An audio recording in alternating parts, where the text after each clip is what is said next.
Hola, ¿qué tal? Estamos iniciando la segunda semana de campañas por la gobernatura del Estado de México y voy a platicar con Isidro Pastor Medrano. Usted lo conoce muy bien. Él fue dirigente estatal del PRI, pero ocupó diversos cargos públicos en el Estado de México y es considerado uno de los operadores políticos más importantes de la entidad.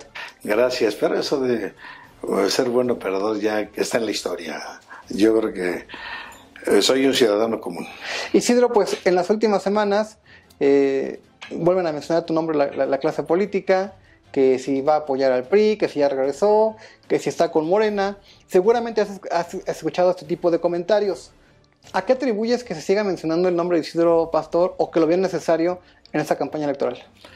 Mira, yo creo que cuando fui presidente del PRI, hicimos un movimiento que se salió de lo tradicional, cosa que no veo ahora.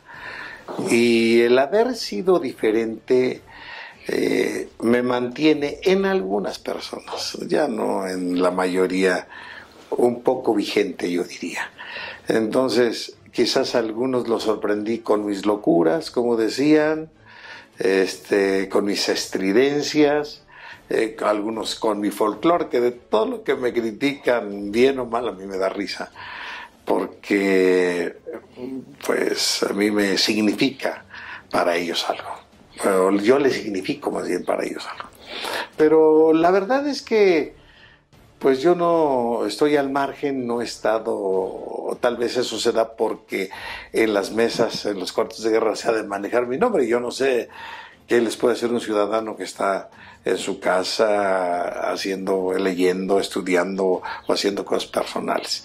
Entonces, sí, definitivamente no hay unas campañas como... ¿Estás en Morena? No. Hace tiempo platiqué con Horacio Duarte, yo se los dije hace meses, platiqué con él, pero no, nunca he tenido ninguna invitación. ¿Del PRI te invitaron? No, tampoco me han invitado del PRI y la verdad es que perderían su tiempo si me invitaran. Isidro, hay un sector de la clase política que habla de que hay dos propuestas buscando la gobernatura del Estado de México. Por un lado, el proyecto de la Cuarta Transformación que representa al presidente López Obrador, y por otro lado, el Grupo Atlacomulco. Iniciamos esta plática diciendo que tú formaste parte de una generación del PRI que aún pues, recuerda el resto de la clase política. Si el Grupo Atlacomulco existió, existe, ¿lo ves disputando la gobernatura del Estado de México? No, yo creo que el Grupo Atlacomulco siempre fue un mito bien construido. Y se genera a partir de la llegada a la gubernatura de don Isidro Fabela. Después obviamente deja de gobernador a Alfredo del Mazo Vélez. Alfredo del Mazo Vélez deja a Salvador Sánchez Colín. Entonces se incrusta también en este equipo de trabajo el profesor Hank y Adolfo López Mateos. Entonces por eso se dice que desde Atlacomulco, desde el corazón del grupo de Atlacomulco se gobierna, pero son circunstancias que se dan en política. Ahí tenemos a Gustavo Vaz, que no era, o a Juan Fernández Albarrán, que tampoco eran parte del grupo de Atlacomulco, y luego la fortaleza del profesor Han, que fue extraordinaria como gobernador, una fortaleza política incomparable, hace que este mito se creciera. Todos decían que el profesor Han era de Atlacomulco, no es cierto. Después salió a la luz que era de Santiago de Texteco. Él estuvo de profesor 15 años en Atlacomulco. Ahí conocía, en su estancia por allá, se vincula con Isidro Fabela, ¿no? Y esto le permite crecer en política, pero realmente quien hizo gobernador al profesor Han fue el presidente Díaz Ordaz, ¿no? No fue el grupo Atlacomulco el que lo hizo gobernador. O sea, ahora no me digan que Díaz Ordaz fue producto del grupo Atlacomulco, pues de ninguna manera. ¿Decirlo crees que le dé como un ingrediente especial a la campaña? ¿O por qué? Por reiterar, es que vamos a derrotar al grupo Atlacomulco, lo ves recurrentemente en los discursos, incluso en la dirigencia nacional de Morena, vamos a derrotar al grupo Atlacomulco en el Estado de México. Porque tristemente se recuerda lo más reciente y creen que Enrique Peña y que el licenciado Montiel y que son hijos del grupo Atlacomulco, entonces quieren derrotar a ese mal PRI que gobernó este estado, que yo diría fue con algunas salvedades, Peña, Erubiel, y yo creo que el señor Montiel no se salva. Yo lo quiero mucho, pero tal vez le adjudican algunos errores graves. Y así, si vamos hacia atrás, dicen, pues 90 años casi de corrupción, 90 años de atraso, de pobreza. Ellos se ganaron el mote, decían que desde el grupo Atlacomulco se gobernaba. Obviamente tienen que buscar de referente al grupo Atlacomulco, pero realmente el grupo Atlacomulco para mí nunca ha existido. Ahora, si no está enfrentando el proyecto de la Cuarta Transformación al grupo Atlacomulco, con la experiencia que tienes, con lo que viviste en la política de este estado, ¿a quién representa Alejandra del Moral Vela, que es la candidata de la coalición PRI-PAN-PRD, si no es al grupo Atlacomulco? Asumo mis comentarios y que quede claro, a mí nadie me habla al oído ni me hace recomendaciones. Pues dicen que en política lo que parece es. Y la señora del Moral creció desde la presidencia municipal de Izcalli bajo el amparo de Luis Videgaray. Entonces la señora Alejandra del Moral es la candidata de Luis Videgaray. Y así hacia arriba, pues de Carlos Salinas de Gortari, no hay que ir muy lejos. O sea, ni siquiera podría decirse que de Enrique Peña, que solamente... ya que habló la señora del Moral de algún asunto ahí de titiritero, ¿verdad? Pues, Luis Videgaray Peña era el títere y Luis Videgaray era el que realmente gobernaba de facto en el Estado de México. Por los intereses que representaba. Claro. Luis Videgaray, que hay que recordar que la gente quizás no lo entiende, él llegó representando a una empresa que manejaba pues la deuda financiera del Estado, ¿es correcto? De Pedro Aspe. Sí, claro. Yo creo que fue la manera de meterse para influir en las decisiones políticas. O sea, ellos venían a hacer negocio, no venían a gobernar. Digo, por eso se apartaron del proyecto de la Revolución Mexicana. Aunque, se los digo claro, aunque ellos digan lo contrario, ellos se apartaron de ese proyecto y llevaron al gobierno a hacer solamente negocios. ¿Tú los conociste? Fíjate que muy poco. Cuando llega Luis Videgaray al Estado de México, a mí casi no me convocaban ya las reuniones del gobierno. Yo estaba en el PRI porque sabían mi forma de pensar. Entonces, siempre me tuvieron señalado y cuidado con Isidro Pastor, que está en contra del IVA. Te acuerdas tú muy bien que yo no estoy de acuerdo en aumentar el IVA de alimentos y medicinas. El PRI luchaba en ese tiempo fuertemente por los más pobres, por las personas con discapacidad, por las personas desempleadas. Nosotros creamos el PRI de las causas ciudadanas, ahora lo vienen a retomar no sé cuántos años después, y de vincularnos con la sociedad. Uno de los logros más importantes que yo tuve como presidente del PRI fue que fuimos a la Casa de Talentos a la universidad y había comunistas dentro del PRI del Estado de México y les dábamos participación, y también había empresarios y había de todo, habíamos abierto las puertas. ¿Alejandra del Moral la conociste en el PRI? No, a la señora del Moral no la conozco. 2 veces la he visto, tal vez una vez ahí con Erubiel en el gabinete, una reunión que solamente la saludé, y ahí fuera me parece que coincidimos en otra ocasión, solamente eso. Pero ella es hija política de Luis Videgaray, que no me digan, el Liceo del Mazo está más allá, el gobernador del Mazo, yo creo que no tiene absolutamente nada que ver en la nominación de Alejandra del Moral. Claro. Y nada más véase la gente que está alrededor. Pues es pura gente de Peña, pero que mandaba a Luis Videgaray. O sea... Ya precisamente ese tema, para terminar con el Grupo Atlacomulco. Ya dijimos que el Grupo Atlacomulco no está disputando la gubernatura del Estado de México. Ya dijimos que pues Alejandra del Moral, por tanto, no representa el Grupo Atlacomulco. ¿Representa a los gobernadores del Estado de México? Claro que no. Ya dije, ya la señora Alejandra del Moral, para mí, es la candidata de Luis Videgaray e indirectamente de Carlos Salinas. Porque el jefe político de Luis Videgaray pues es Carlos Salinas de Gortari, o sea, no me digan otra.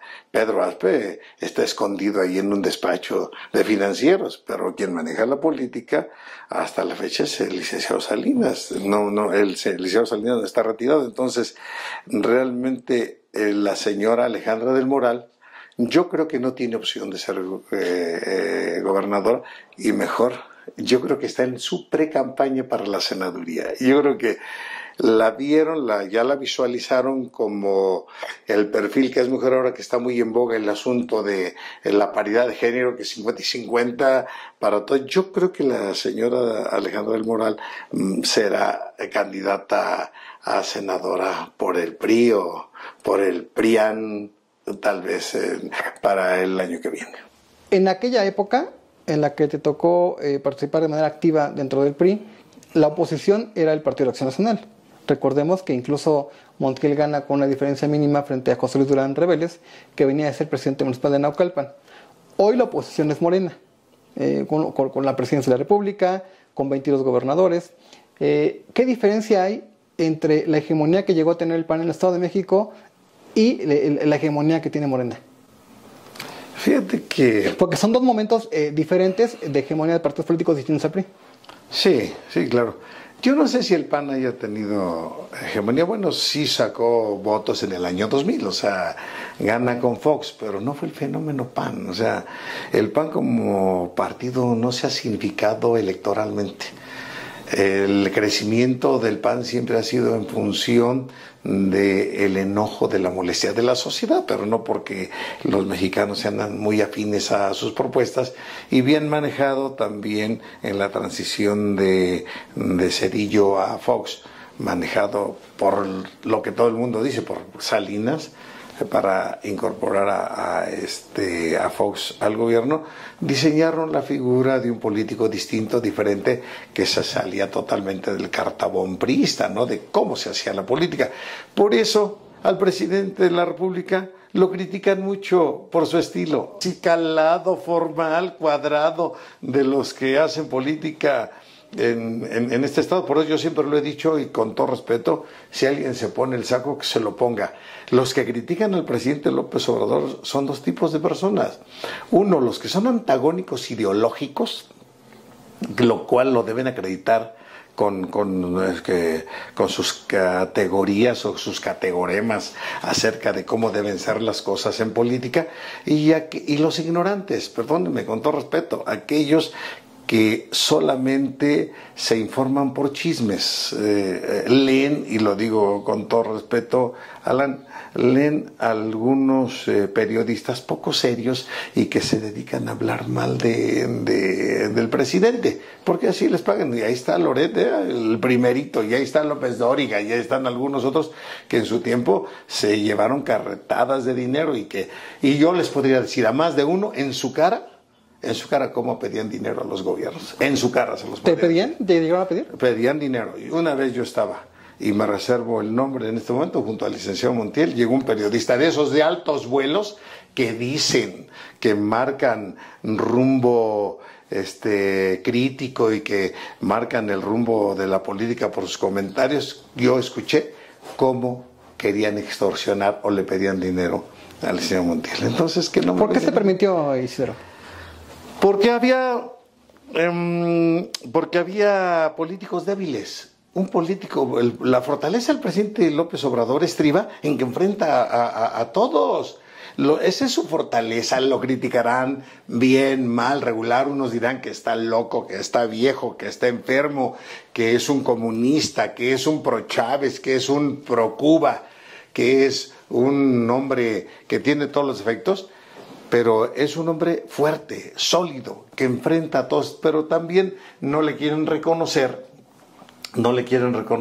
la fortaleza de la relación que existe con Estados Unidos. Fíjense bien, Biden habla bien de López Obrador, Trump habla bien de López Obrador, bueno, hasta Trump dijo por ahí, es un socialista, pero me cae bien. Eso dice Trump. Entonces, ha sabido manejar el presidente López Obrador la política internacional, la política interna, y lo que no les gusta mucho es que pone a cada quien en su lugar, tenga o no tenga razón. Si él no tiene razón, que salgan a decirlo, que salgan a desmentirlo. Entonces, en este momento, la fortaleza de Morena no es el partido como tal, es López Obrador.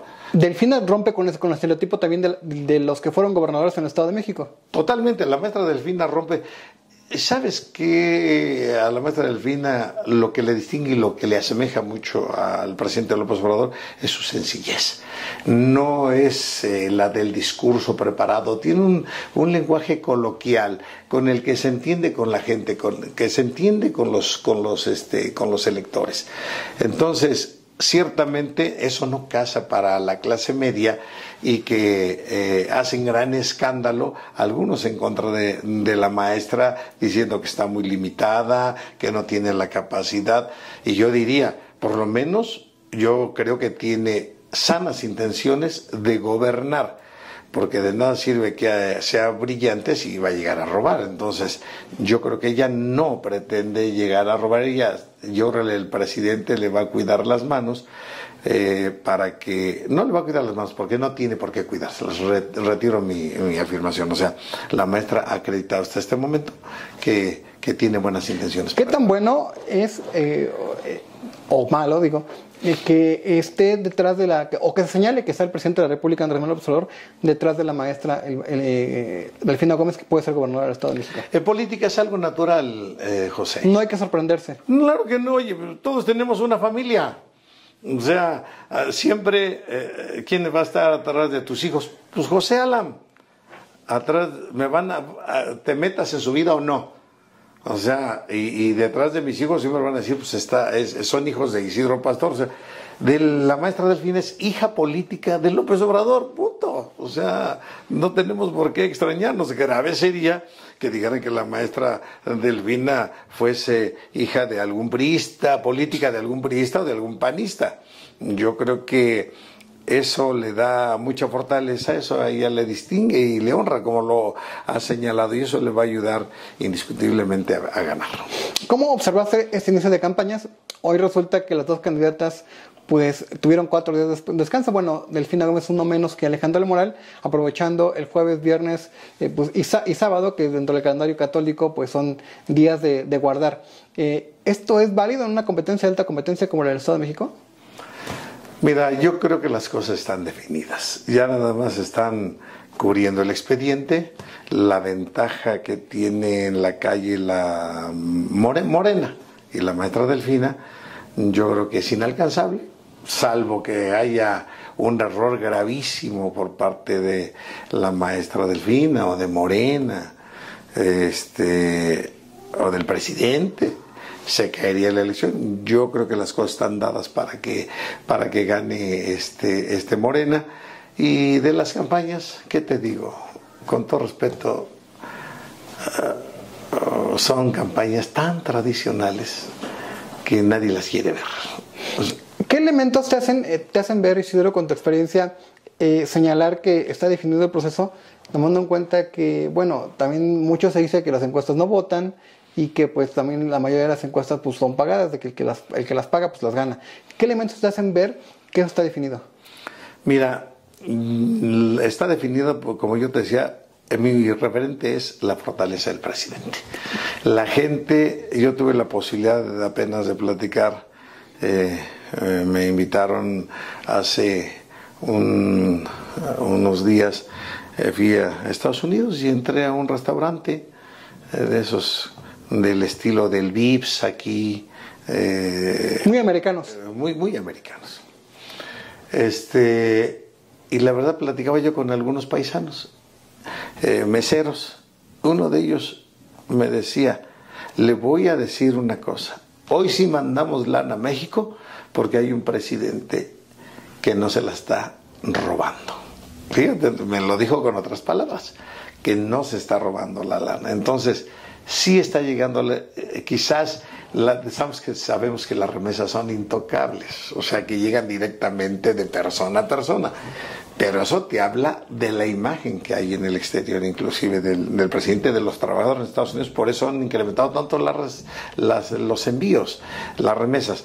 Pero en el ambiente, en la calle, toda la gente creo que manejan atinadamente, inclusive con la maestra Delfina, la palabra cambio. Creo que nunca se ha acomodado tanto ese concepto a una campaña como en esta. La gente está enojada, la gente quiere ya ver otro gobierno. De las encuestas, yo te doy un dato. Yo no veo tanto las preferencias electorales hacia la persona, hacia la maestra Delfina o hacia la señora del Moral.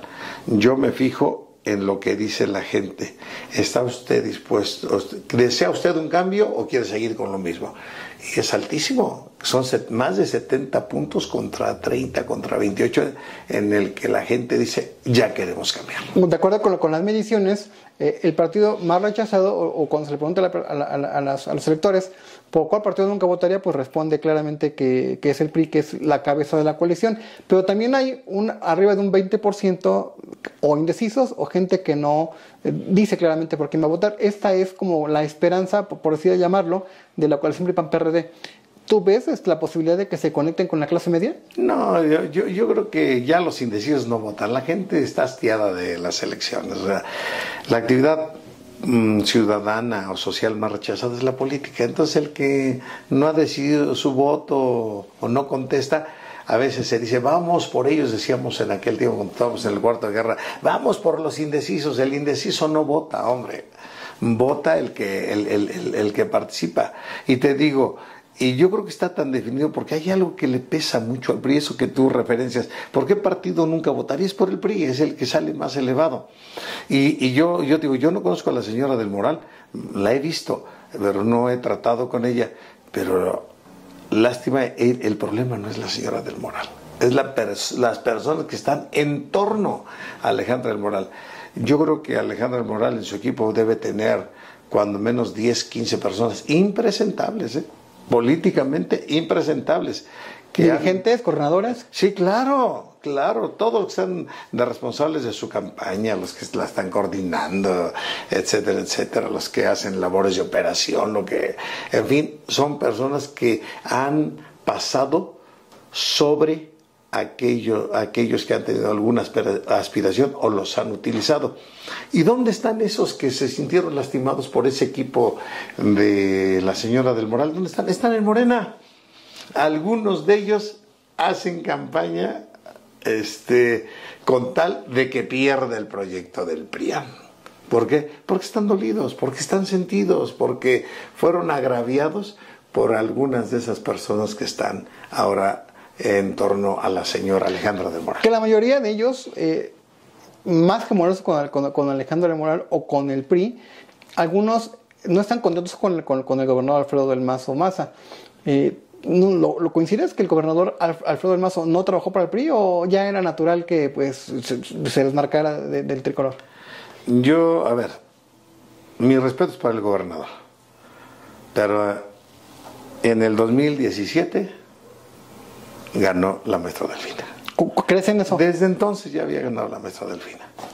No sé qué hicieron por ahí, qué maniobras hicieron, ¿verdad? Pero el gobernador llegó ahí y el menos culpable es el gobernador del Mazo. Digo, pues si él encabezaba así, no seas contradictorio porque él era el candidato. Yo creo que él hizo su esfuerzo, pero se manejó desde otros ámbitos el asunto del fraude electoral, ¿no? Porque la maestra Delfina, el PRI perdió desde el 17, entonces yo creo que era una cuestión ya nada más de tiempo, ¿no? Entonces, inteligentemente, y se lo reconozco al gobernador, él ha ido adquiriendo legitimidad, se fue legitimando como gobernador, haciendo lo que podía, y sí marcó su distancia del PRI, porque además no lo dejaron hacer, hombre.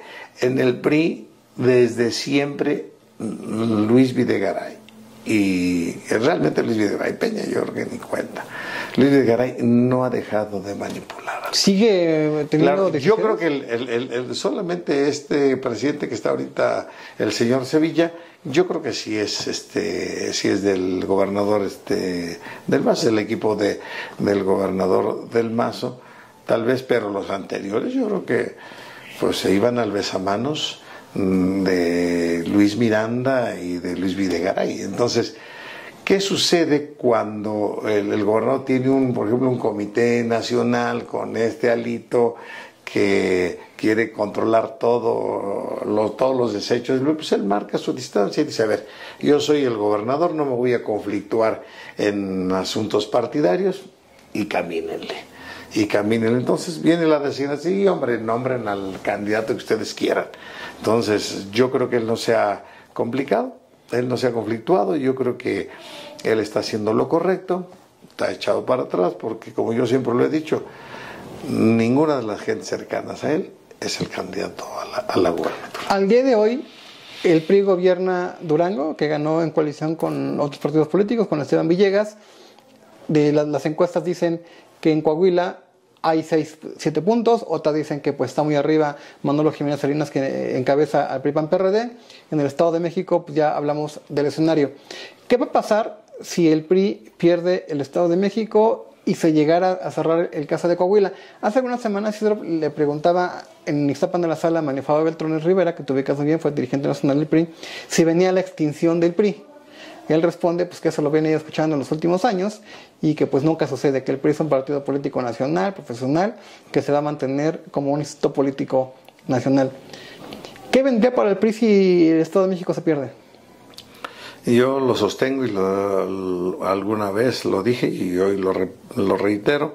Yo creo que el PRI, como fue diseñado, va a desaparecer ahí por los 30, 35. No creo que dure más. Va a ser después de la derrota del Estado de México, como tú lo señalas, quedará con Durango, que es casi del tamaño de uno de los municipios grandes de aquí del estado, Coahuila, que también es chico. Entonces no creo que tenga la fortaleza política, y en el diseño que como fue concebido, que como pueda subsistir. A ver, el PRI nace del gobierno, hombre, hay que decirlo, y si ya no tiene gobierno, entonces ¿quién lo va a soportar? ¿Era un partido? ¿Era un partido de Estado? Pues sí, pues ni modo que digamos lo contrario. Entonces la fortaleza del PRI era el presidente de la República y eran los gobernadores. Hoy le quedará, perdiendo el Estado de México, le quedará Coahuila, le quedará Durango. Entonces en automático es más grande el Movimiento Ciudadano, porque tendría Nuevo León, que tiene más peso económico, más peso político, más peso social, y Jalisco, que de la misma manera no es comparable ni con Coahuila ni con Durango. Entonces, y obviamente el PAN tendría más gubernaturas. Entonces, ahí es donde se mide la fortaleza. Ahora, hay presidentes municipales en funciones del PRI que el municipio que representan, pues representa más que otros estados también. ¿Ellos podrían garantizar la viabilidad del PRI en el Estado de México? No, yo no lo creo, porque te digo, ¿a quién van a obedecer el PRI? El PRI creció siempre, o nació y creció con una obediencia ciega. Ahora va a ser la rebatinga de los hijos, de los herederos, de los que se muere el papá, se muere la mamá, y entonces van a pelearse los despojos, lo que queda. Entonces van a entrar en jaloneos terribles, y cada quien va a agarrar su parcelita o su pedacito, y políticamente nadie los va a meter al orden. Tan es así que ahí tienes a nivel nacional. ¿Cuándo se había visto que Osorio Chong, que un senador desafiara al presidente diciendo que Alito no debe ser el presidente? Bueno, pues si en el esquema del PRI fuese quien fuese el presidente, se le respetaba por los senadores, por los diputados, por los gobernadores. No me digan que todos los que fueron presidentes del PRI a nivel nacional fueron prohombres. Ahí está Roberto Madrazo. No me digan que era un referente de inteligencia, honestidad, bondad, fortaleza política. No, pero se respetaba, y ahí los tenían todos formaditos. Ahora yo no sé el PRI nacional si vaya a aguantar más. Yo pienso que está en el guión la desaparición. Al PRI lo han querido destruir desde que llegó Salinas. Salinas siempre ha querido destruir al PRI, entonces yo creo que lo van a destruir. Ahora, hacia el 24 es otra historia, Isidro. Pues cuando ha sucedido pues momentos electorales importantes, no necesariamente que gana el Estado de México, gana la presidencia de la República. Hoy en este caso, pues si gana Morena en la gobernatura, pues sí está muy fuerte Morena para mantener el gobierno federal. La oposición se va a ir del lado de Movimiento Ciudadano, se va a ir del lado del PAN. ¿Cuál es tu proyección hacia el futuro? Y ni tan futuro, estamos a menos de un año. Sí, viéndolo desde hoy, yo creo que Morena va a ganar la presidencia también en el 24. Ahí no importa quién sea el candidato, porque de facto, aunque lo diga que no, el coordinador de la campaña va a ser el presidente López Obrador. Digo, a ver, mi respeto, señor presidente, usted para mí está haciendo las cosas bien, pero en política no se puede ser ajeno, porque usted ha marcado una lista de ideas acerca de hacia dónde debe transitar un gobierno de corte social. Entonces, usted buscará, si todo su equipo comparte con el presidente esa ideología, obviamente que él va a luchar porque una persona de esas le suceda en el poder para continuar con el proyecto, pues si no se truncaría el proyecto que tiene el presidente López Obrador. Así es de que después de esta elección, ¿cuántos tendrá el PRI? Porque ahorita tiene 22, tendrá 22 gubernaturas. Tendría el PRI 2, tendría Movimiento Ciudadano otras 2, el PAN tendría Chihuahua, Aguascalientes, Guanajuato, Querétaro y Yucatán 5 y 4 serían 9. Entonces, de plan, Morena tendría 23 gubernaturas. Entonces, eso pesa. Bueno, Isidro, para ir hacia el final de la conversación, las instituciones tú las conoces del Estado de México. Hay órganos autónomos. En la mayoría de los casos, pues siempre los titulares como que vienen impulsados por políticos. ¿Ves fortaleza en las instituciones para un cambio democrático con la llegada de un partido distinto al que siempre gobernó más de 94 años, retomando la narrativa de Morena? Sí, yo creo que hay organismos autónomos, pero que también he de decirlo, por ejemplo, el INE, el Consejo General o el Tribunal, que por cierto ahora ya están poniendo de acuerdo los partidos políticos para contratar al Tribunal Electoral Judicial de la Federación y el Tribunal Estatal. Ellos son hijos, los órganos colegiados de estas instituciones son hijos del PRIAN, o sea, me digan lo que me digan. O sea, pero saben acomodarse, ¿no? A los escenarios políticos, muchos políticos de Estado de México. No me pueden decir que no, o sea, yo estuve metido hasta adentro, a mí no me pueden decir que no, hombre. Yo sé cuál es el procedimiento para seleccionar a los consejeros, yo sé cuál es el procedimiento para seleccionar a los magistrados del tribunal. O sea, son acuerdos de partidos. Y algo más que no se han dado cuenta, Alan. Estos órganos autónomos han sido infiltrados que ya ni siquiera los partidos políticos tienen mano. Son fuerzas extrañas, exteriores, no extrañas, son fuerzas que no están metidas en política electoral. Son otros los factores. Por eso, todos los órganos que se crearon, me quiero referir el Instituto de Transparencia, la Comisión de Reguladora de Energía, Anticorrupción, todos estos que son órganos integrados por ciudadanos, derechos humanos, despersonalizan al gobierno. Debilitan al gobierno. ¿Por qué? Porque un grupo de ciudadanos, siendo muy respetables, ya no responden a los intereses del gobierno, responden a intereses de terceros que están fuera del gobierno, que están en la cúpula quizá empresarial o están con gente que vive hasta fuera de este país, que tienen intereses económicos.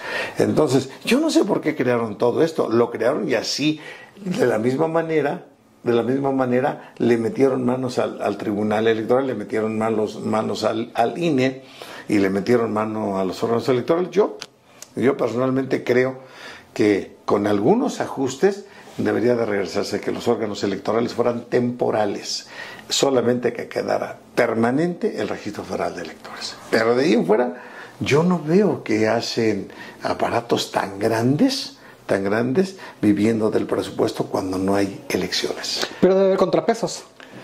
Pues serán los mismos partidos políticos. Yo creo que antes fue necesario, fíjate, ese paso fue necesario, porque antes la hegemonía del PRI era avasalladora, destruía todo, parecía una aplanadora. O sea, nadie se podía poner en contra del PRI. Pero hoy Ahí está el PRI, pues que tiene poder económico y poder político, bueno, pues relativo. El PAN, Morena, está el Verde. Hoy ya no se puede hablar de que haya partidos chiquitos y que estén en desventaja. Hoy todos le meten mano. Entonces, bien se podría formar un colegio electoral de un representante de cada partido político, y esos que dicen que no podría ser que el gobierno debe estar fuera, bueno, pues que lo presida la Corte, un colegio electoral que lo presida un ministro de la Corte o o una persona elegida en la Cámara de Diputados, que no sea del Ejecutivo, y se integra para calificar y validar una elección, y acabándose eso, adiós, vámonos. O sea, ya todo está escrito, qué se debe hacer para preparar y para realizar una elección, para calificarla. Ya todo está escrito, ya no tenemos nada nuevo, ya no existe ese partido hegemónico, cínico, que le valía lo que hicieran las minorías. Ahora hay lucha electoral, entonces hay contrapesos, hay mucha gente que está en la sociedad que está con los panistas, o que está con los priistas, o que está con el Partido Verde, o que está también con Morena. Pero entonces yo creo que ya se puede cambiar. Los órganos electorales en el diseño actual, para mí ya se me hacen disfuncionales. Isidro, para ir finalizando la conversación, entonces no estás en Morena, no te buscó el PRI, estás asesorando a los partidos políticos, ¿estás ausente del proceso electoral? Sí, yo estoy ausente totalmente del proceso electoral. Solamente cumpliré con mi obligación ciudadana de ir a votar el día 4 de junio. Pues de ahí en fuera, no, hasta este momento, hasta el día de hoy, no tengo invitación alguna de nadie. Ahora, y como diría Emilio Chafet, ¿no está retirado de la política? No, por supuesto que no puedo, es mi vocación. Claro que voy a seguir opinando cada vez que se me permita, y si se me da la oportunidad haré política, por supuesto. Claro que yo no le tengo miedo a salir a la calle para hacer política, pero si en este momento nadie me invita, yo tampoco voy a ir a tocar la puerta, porque eso es muy, digamos, un poquito no muy agradable, ¿verdad? Que vayas a tocar la puerta y que digan, oiga, ahora me quiero hacer política, porque además quiero decirlo con toda la modestia del mundo, pues yo no tengo la culpa de haber hecho las cosas medio regular cuando fui presidente del PRI. Entonces eso a uno les genera envidia y a otros les genera temor. ¿No te arrepientes de nada de lo que hiciste cuando trabajaste para el PRI? ¿Sí? Ni cuando fui presidente de la Cámara, por supuesto que no. Por supuesto que no, y bien podría criticar ahorita yo lo que dicen los grandes despachos asesores en materia de comunicación. Yo creo que lo más atinado ha sido lo que maneja Morena, el cambio. Venimos por el cambio, no va más allá, y manejan el asunto que es la esperanza de México, y no me gusta mucho que vamos a correr a los 90 años de corrupción y es tiempo de que se vayan. No me gusta mucho eso. Pero lo que tiene el PRIAN, híjole, está de la patada. Yo no sé a quién les ha aconsejado eso. O sea, Valiente, la candidata Valiente, y ella dice, unir y resolver. Por supuesto, unes o vas a la batalla, como dices, voy a la guerra. El que va a la guerra no puede unir, ¿o qué? Une a los buenos, une a los malos. Se me hace un poquito complicado lo que hacen en el PRIAN, lo que están haciendo en el PRIAN, porque yo creo que están desesperados tratando de transmitir algo. Ganaste peso nacional, pero sí fuiste controvertido, y en algún momento en el Partido de Acción Nacional, el panismo tradicional, pues te agarró coraje porque dicen que compraste a diversos diputados para romper una bancada, cuando ellos tenían mayoría priista en ese estado, que era pues algo novedoso. ¿Recuerdas esos años?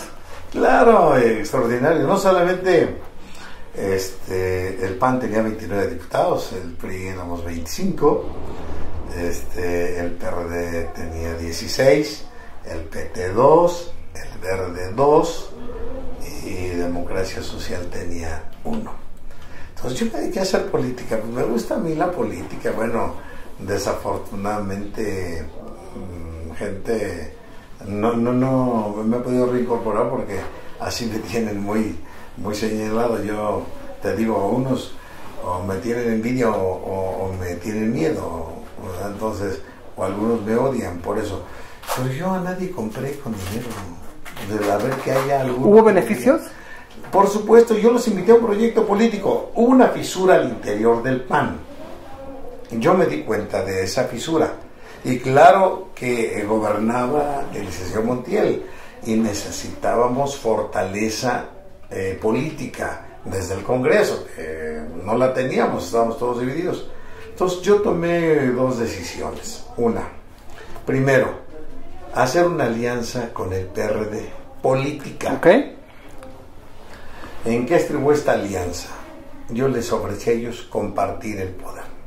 Compartamos, no pasa nada. Y propuse dos cosas. Primero, darle a cada perredista de los 16 la presidencia de una comisión legislativa. ¿En la Cámara de Diputados? ¿En la Cámara? Por supuesto eran, no recuerdo si eran como 25 o 28 comisiones, la verdad que no. Entonces, pero eran 16 comisiones, yo de presidir 16 comisiones. Y porque el PAN estaba negado, no quería asistir a las reuniones. Y si no, también he de decirlo, pues a mí me convenía que no asistiera porque me complicaba las cosas. Entonces, sí convocábamos, pero éramos muy puntuales. Si llegaban tarde los panistas, y acordábamos y nos íbamos. Entonces, ofrecí eso a dos grupos políticos del PRD, esencialmente, que era el GAP, encabezado por Higinio, y ahí estaba su hermano, el difunto Enrique de la Rosa Milán, que era el coordinador del GAP, y es Valentín González, que venía del Moby. Me reuní con los dos y digo, ahí están las comisiones. Queremos con hechos demostrar que ustedes queremos cogobernar. Y tal es así que el primer presidente de la legislatura fue Jaime López Pineda, del PRD de esa legislatura. Entonces, los ofrecí. Y otra, les dije, a ver, la presidencia de la Gran Comisión hay que hacerla rotativa. Ya no, el PRI no quiere quedarse con la Gran Comisión los 3 años. ¿Qué les parece que un año el PRI, un año PRD y un año el PAN? Yo todavía lo propuse. Y no les gustaba, decía el PAN, no, nosotros queremos la presidencia, como somos mayoría los 3 años. No, espérense, ya estamos en un escenario de gobierno dividido, que quiere decir que ya no hay hegemonía, ya todos nos necesitamos de todos para cogobernar. Entonces, el PAN rechaza estar en comisiones, él pide todas las comisiones más importantes y obviamente no se las dimos. Y entonces, eso genera una bronca también al interior que ya se ha generado en el nombramiento de su coordinador parlamentario. Entonces, yo me doy cuenta de eso, entonces empiezo a hablar con cada uno de ellos. Oigan, ¿por qué no se vienen para acá? ¿Por qué no se hace una fracción independiente? En el PAN no les van a dar el espacio que ustedes merecen, etcétera. Es mi labor de todos los días. Sí, iban a ser 15 diputados, nos quedaron en 13, le digo, íbamos a formar una fracción independiente, pero nomás fueron 13. Y me comprometí a darles un tratamiento digno y de presencia política. ¿No se enojó Fox? Era el presidente de la República en ese entonces. Ay, ese pobre hombre, con todo respeto, estaba ahí también de parapeto, no le sabía a la política. Lo único que hizo Fox y que hizo Marta fue hacerme el escándalo ese con mi familia y con mis hijos, porque no tenían más recursos y yo no mantenía a mis hijos. No sé si te acuerdas que ahí con Broso sacaron una sarta de mentiras. Se prestó para ello una de las mamás de mis hijos, pero bueno, yo lo tengo en el olvido, no tengo para ello más que respeto. Entonces, y les ofrecí candidaturas. Aarón Urbina fue candidato y fue presidente municipal de Tecámac por el PRI. Y de ahí se reposiciona, hay que decirlo claramente, Aarón Urbina. ¿Cómo? De ahí se reposiciona políticamente. Claro, él había sido ya presidente municipal y diputado por el PAN. Y de ahí viene Aarón Urbina y es cuando tiene un periodo político de mayor vigencia. Antonio Cabillo Sánchez, que fue candidato a presidente municipal de Nezahualcóyotl, que quedamos en segundo lugar, y también de la misma manera te puedo decir de Leonardo Bravo. Leonardo Bravo, que fue candidato en Sinacantepec, y Vilchis Pichardo, Domingo de Guzmán, Vilchis Pichardo, candidato a presidente municipal en Nicolás Romero, y así sucesivamente todos quedaron en un proyecto político incorporados. Algunos otros no lo quisieron tomar, ni modo. Pero a todos se les dio un tratamiento, se les invitó un proyecto político, la verdad. No se les compró vulgarmente. Isidro, pues te agradezco mucho la conversación. Hemos platicado a lo largo de los años, desde aquella época como dirigentes del PRI, lo hemos hecho en diferentes momentos, y estoy seguro que estaremos platicando pues en algunos meses o antes, si hay una definición política que permita conocer tu visión. ¿Te parece? Muchas gracias, y como siempre, pues ahora desde esta trinchera solamente la entrevista y leyendo un poquito en casa y dedicado a cosas personales. Muchas gracias. Pues muchas gracias y hasta la próxima.